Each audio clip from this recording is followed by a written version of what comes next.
start with BSc Chemistry Honors in Organic Chemistry, Unit 1, Metals and Metallurgy, Semester 2.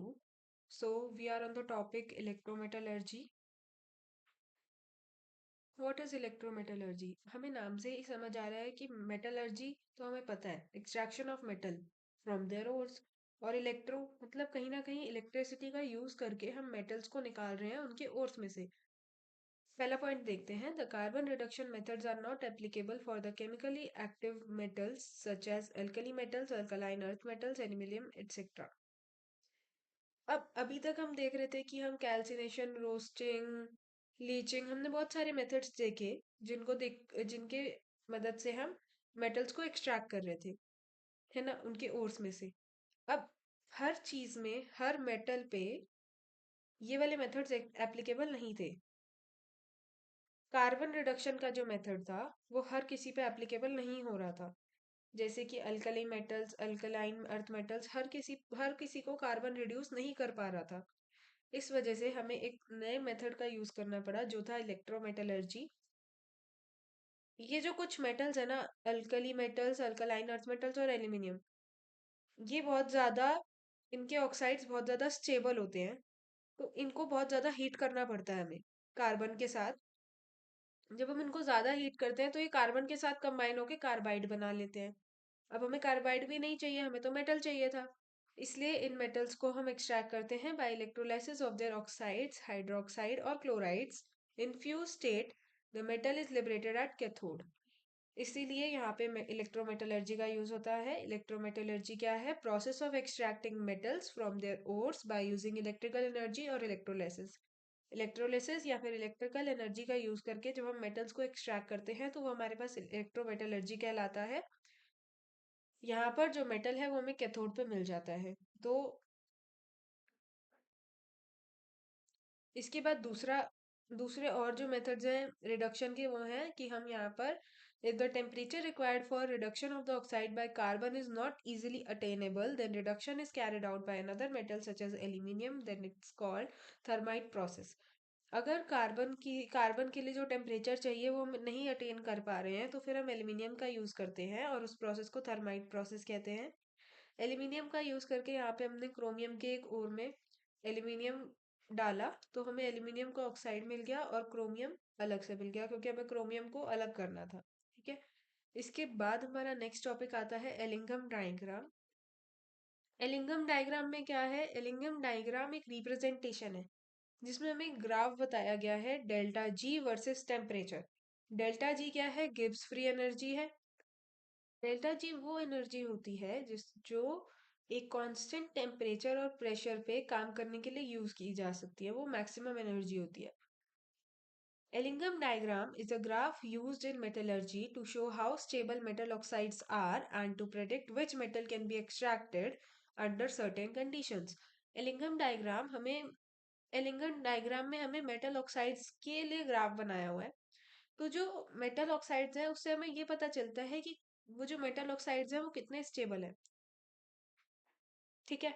उसके बाद क्या what it shows, Y axis पे standard Gibbs free energy है delta G, मैंने बताया, और ये हमेशा किलो जूल पर मोल में होती है यूजुअली.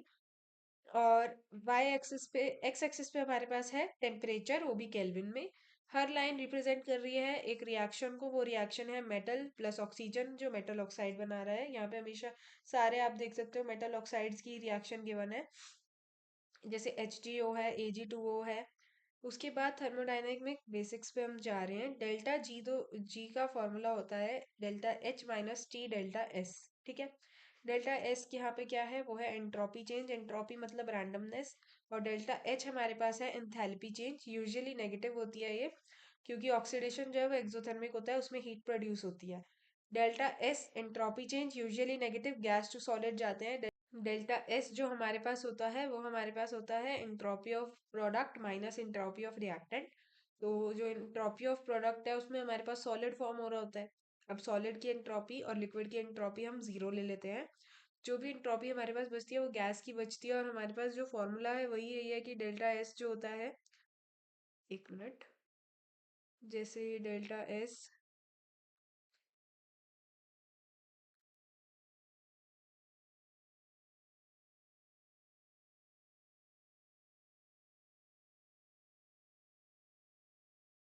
डेल्टा एस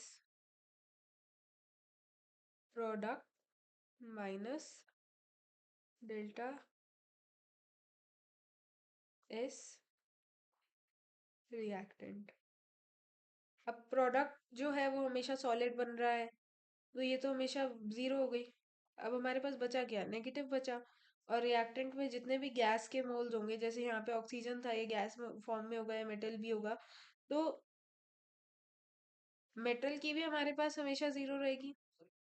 मेटल भी गैस फॉर्म में नहीं होगा। लेकिन जो ऑक्सीजन है ये तो हमेशा हम गैसियस फॉर्म में लेंगे। तो ऑक्सीजन की वजह से यहाँ पे जो रिएक्टेंट के मोल्स है ये आएंगे और वो नेगेटिव में आते हैं, इसलिए हमेशा हमारे पास डेल्टा एस की वैल्यू नेगेटिव रहती है, इंट्रोपी चेंज। उसके बाद नेक्स्ट है हमारे पास, because delta S is negative minus T delta S is positive, so अब हमने यहाँ पे देखा कि जो डेल्टा एस है वो नेगेटिव आ रहा है। अब ये नेगेटिव आ रहा है तो ये वाली टर्म तो ऑटोमेटिकली पॉजिटिव हो गई ना, क्योंकि ये नेगेटिव है, ये भी नेगेटिव है, नेगेटिव नेगेटिव पॉजिटिव हो जाएगा। तो डेल्टा जी क्या होगा, ये इंक्रीज करने लग जाएगा। ठीक है, डेल्टा जी की वैल्यू इंक्रीज करेगी और कम नेगेटिव होती जाएगी। मतलब डेल्टा जी जब जहाँ पे ज्यादा नेगेटिव था, अब ये कम नेगेटिव होता जा रहा है। जैसे जैसे टेम्परेचर बढ़ेगा, टेम्परेचर बढ़ रहा है और डेल्टा जी कम नेगेटिव होता जा रहा है, hence most lines slope upward. इसलिए आप यहाँ पे देखोगे ज्यादातर लाइंस जो है वो ऊपर की तरफ अपवर्ड, मतलब उनका स्लोप जो है वो अपवर्ड है। सो नेक्स्ट है हमारे पास रिडक्शन यूजिंग अनदर मेटल। अब हम किसी और मेटल को यूज करके यहाँ पे रिडक्शन परफॉर्म करने वाले हैं। Rule, if a metal S oxide line lies below metal B's oxide line, A can reduce BO. क्या मतलब हुआ, जस्ट सपोज मैं इसको ले रही हूँ बी, ठीक है, और मैं इसको ले रही हूँ ए, और मैं कह रही हूँ कि जो मेटल ए है उसकी लाइन मेटल बी के नीचे आ रही है, ठीक है, Ag2O के नीचे आ रहा है Cu2O की लाइन, ठीक है। अब मेटल ए की लाइन अगर बी के नीचे आ रही है तो ए जो है वो बी को रिड्यूस कर सकता है। ठीक है, समझ आया, जो बी है उसका जो भी ऑक्साइड होगा उसको ए रिड्यूस कर सकता है। मतलब अगर हम यहाँ पर फॉर एग्जांपल मैं एमजीओ को देखूं, एमजीओ अपने से ऊपर वाले सबको रिड्यूस कर सकता है। जितना हम नीचे जाते जाएंगे, जो जैसे अगर कोई लास्ट का भी होगा, वो अपने से ऊपर वाले सबको रिड्यूस कर देगा इजीली। यहाँ पे एक एग्जांपल है, Al plus Fe2O3 gives Al2O3 plus Fe। यहाँ पे मेरे पास Al2O3 ये रहा, ठीक है, और Fe2O3 ये रहा। अब हमने एल्यूमिनियम डाला है Fe2O3 में, Fe2O3 था, इसमें मैंने एल्यूमिनियम ऐड किया तो Al2O3 बन गया है ना। अब ये क्यों हो पाया, क्योंकि जो Al2O3 था वो नीचे लाया कर रहा था और इसने इजीली इसको, एल्यूमिनियम ने आयरन को हटा दिया और अपने मतलब अपना ऑक्साइड बना लिया। तो जितना नीचे का मेटल होगा ना उतना ज्यादा वो ऊपर वाले जो नीचे, मतलब एक मेटल को अगर हम देख रहे हैं, एक मेटल ऑक्साइड को अगर हम देख रहे हैं, वो अपने ऊपर वाले सारे मेटल ऑक्साइड को रिड्यूस कर देगा। ठीक है, rule of carbon, carbon monoxide and hydrogen. Ellingham diagram also includes carbon oxidation and carbon monoxide oxidation. इसमें कार्बन का भी होता है, ये आपको यहाँ पे स्ट्रेट लाइन दिख रही होगी -400 पे CO2 की, और ये CO की लाइन आ रही है यहाँ से, ये है ना। तो इसमें दो ऑक्सीडेशन हो रहे हैं, कार्बन का ऑक्सीडेशन हो रहा है, एक एक में वो कार्बन डाइऑक्साइड फॉर्म कर रहा है और एक में कार्बन मोनोऑक्साइड का ऑक्सीडेशन हो रहा है, उसमें भी वो कार्बन डाइऑक्साइड ही फॉर्म कर रहा है। At high temperature, the CO line falls below many metal oxide lines. High temperature, जब टेम्परेचर बढ़ जाता है ना, तो CO की जो लाइन है, अब टेम्परेचर बढ़ता जा रहा है ना, यहाँ पे टेम्परेचर 1500 था, यहाँ पे 2000 हो गया। अब जैसे जैसे टेम्परेचर बढ़ा ना, CO की लाइन बिल्कुल नीचे की तरफ जा रही है। अब जितना ज्यादा ये नीचे की तरफ जा रही है उतने ज्यादा अपने ऊपर वाले मेटल्स को ये रिड्यूस कर पाएगी। जितने इसके ऊपर मेटल्स होंगे ये सबको रिड्यूस करती जाएगी। सो CO becomes a strange stronger reducing agent than carbon। इसलिए जो CO है वो कार्बन से ज्यादा स्ट्रॉन्ग रिड्यूसिंग एजेंट बन जाता है। क्योंकि कार्बन की लाइन तो स्ट्रेट है, लेकिन सीओ की लाइन एक नीचे की तरफ जा रही है, तो उससे क्या होगा कि जितनी लाइंस को वो क्रॉस करता जा रहा है, अब उतनी ज्यादा जितने उसके ऊपर मेटल्स आते जा रहे हैं, उन सबको वो आराम से रिड्यूस कर पाएगा। That's why iron is extracted using CO in blast furnace. इसलिए हम आयरन को एक्सट्रैक्ट करने के लिए कार्बन मोनोऑक्साइड का यूज करते हैं ब्लास्ट फर्नेस में। नेक्स्ट हमारे पास है meaning of line position. Lower line, more negative delta G. Oxide is very stable, hard to reduce. Example Al2O3 और MgO. जितनी ज्यादा लाइन नीचे की तरफ है, जैसे Al2O3 की है, MgO की है, डेल्टा जी की वैल्यू नेगेटिव में जितनी ज्यादा होगी, इसका मतलब क्या है कि ऑक्साइड उससे सबसे ज्यादा स्टेबल है। जितना हम नीचे की तरफ जा रहे हैं, यहाँ पर इस एरिया में आ रहे हैं जहाँ पे डेल्टा जी की वैल्यू मोस्ट नेगेटिव है, उस एरिया में जो भी ऑक्साइड होगा वो बहुत ज्यादा स्टेबल होगा और उसको रिड्यूस करना मुश्किल होगा, क्योंकि ये अपने से ऊपर वाले सबको रिड्यूस कर सकता है, लेकिन इसको रिड्यूस वही कर पाएगा जो इसके नीचे होगा।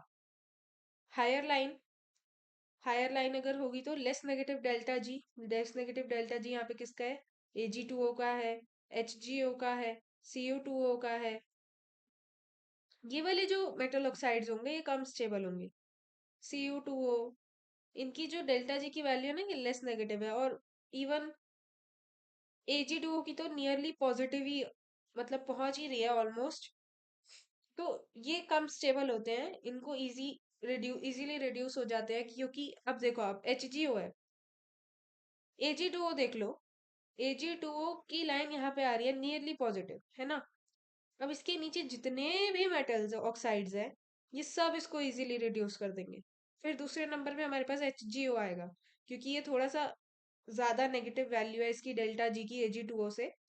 अब इसके नीचे जितने भी मेटल ऑक्साइड है, ये सब इसको रिड्यूस कर देंगे, इसलिए कम स्टेबल होते हैं और इजी टू रिड्यूस होते हैं। ये इनमें डिफरेंस है इन सब मेटल्स में। Why most lines sloped upward for oxidation reaction. अब क्वेश्चन ये है कि आधे से ज्यादा लाइंस अपवर्ड ही क्यों जा रही हैं? हमने जब एलिंगम डायग्राम की फर्स्ट स्लाइड देखी थी तो उसमें ये पॉइंट था भी, hence most lines slope upward. लेकिन क्यों आधे से ज्यादा लाइंस ऊपर की तरफ ही क्यों स्लोप अपना दे रही हैं? For oxidation reaction, oxygen gas is consume. जब हम ऑक्सीडेशन करते हैं तो ऑक्सीजन का यूज होता है, इंट्रोपी कम हो जाती है, डेल्टा एस नेगेटिव हो जाता है। मैंने बताया था ये कि डेल्टा एस का फॉर्मूला हमने लिखा था, delta S is equal to delta entropy of react product minus entropy of reactant. तो रिएक्टेंट में हमारे पास गैस के मोल्स होते हैं, जिसकी वजह से इंट्रोपी आती है कुछ ना कुछ, क्योंकि सॉलिड और लिक्विड की तो जीरो होती है। इस वजह से हमारे पास जो इंट्रोप डेल्टा इसकी वैल्यू है वो नेगेटिव आती है, और नेगेटिव वैल्यू की वजह से क्या होता है कि जो डेल्टा एस है वो नेगेटिव हो जाता है, फिर टी डेल्टा एस पॉजिटिव हो जाता है। सो slope of minus delta S degree is greater than zero. Delta S का जो स्लोप है वो जीरो से बड़ा आता है। As temperature increases delta G increases. जैसे जैसे टेम्परेचर बढ़ता है वैसे वैसे डेल्टा जी भी बढ़ता है। Oxide stability decreases at high temperature. और ऑक्साइड की जो स्टेबिलिटी है वो हाई टेम्परेचर पे कम होती जाती है। जितना ज्यादा टेम्परेचर हाई होगा, उतने ज्यादा ऑक्साइड कम स्टेबल होंगे। ठीक है। So this is all for this video. Thank you for watching this video. If you like the video, please do like and subscribe.